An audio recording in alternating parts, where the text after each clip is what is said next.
Jukebox jury, West End hits and misses. Do you believe in the idea of a Cher musical?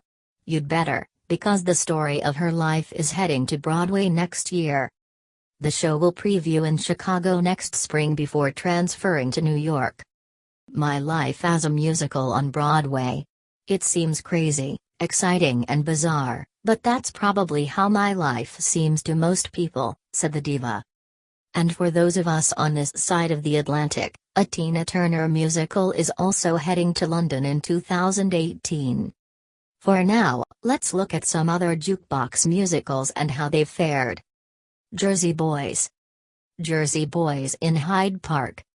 The hit musical that tells the story of Frankie Valli and the Four Seasons left the West End recently to tour the UK, after a successful 9-year stint.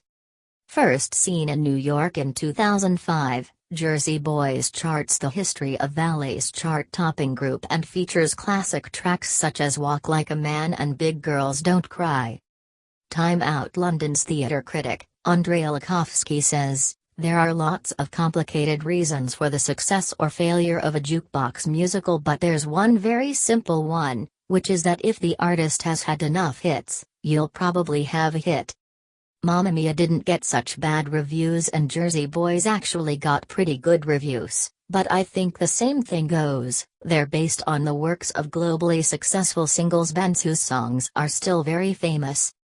Theatre vlogger Perry O'Brien, who has seen Jersey Boys 5 times, identifies another reason for its popularity. Frankie Valli would audition every single boy that was going for his role. He was very involved and I think that's why it was so successful. It's the fact that it's about 4 guys. It's very rare to find a show that showcases all guys like that.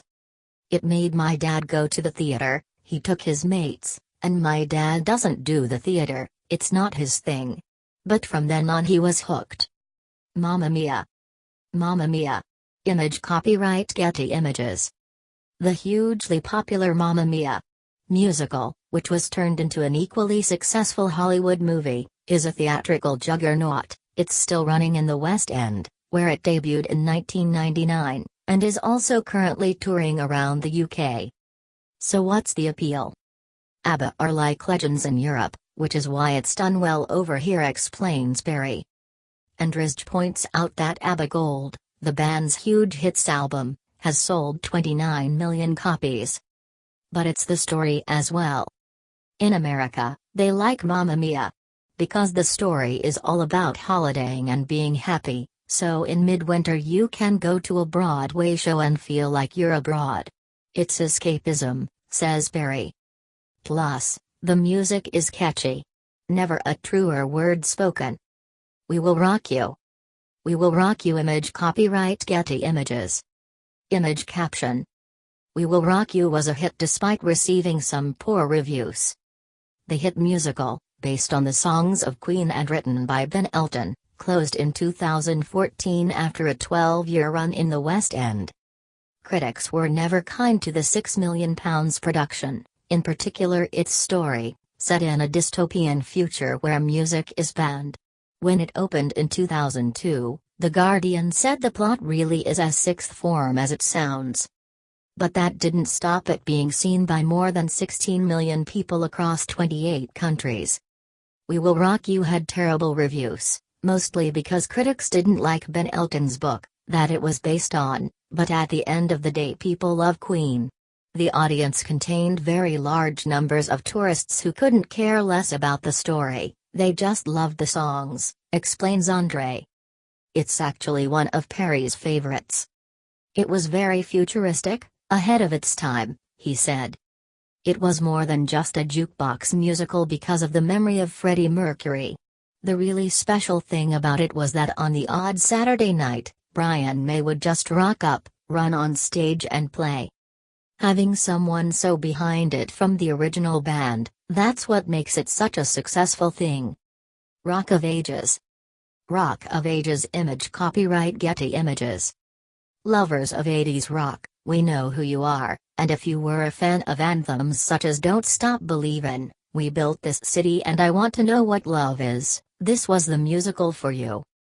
Rock of Ages was fun, daring and went down really well but didn't last as long because it was up against We Will Rock You in the West End, Perry explains.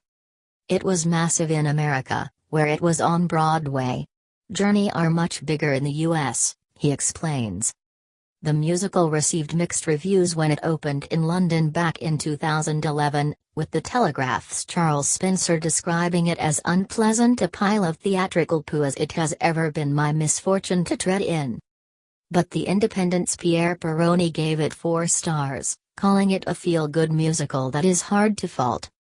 Regardless, it's coming back next year, although we don't know where yet. Viva Forever. The Spice Girls with Jennifer Saunders and producer Judy Kramer. Image copyright BA. Image caption. The Spice Girls with Viva Forever writer Jennifer Saunders and producer Judy Kramer. Sadly, this musical definitely wasn't forever. Despite being penned by Jennifer Saunders and featuring all the Spice Girls hits, and quite a few B-sides, it received shocking reviews when it opened in November 2012 and closed just 7 months later. Andre says, while the band obviously sold a lot of records, they were never around for very long and perhaps had a certain lack of cross-generational appeal. The musical also took great liberties with the song arrangements and wasn't the fun sing-along romp you might expect. Perry also says a big mistake was not making the musical about the band itself. It wasn't about the girls. People would love to have heard the story of how the Spice Girls were formed. Rather than just a made-up story that was very X Factor and we've been there, done that. Desperately Seeking Susan.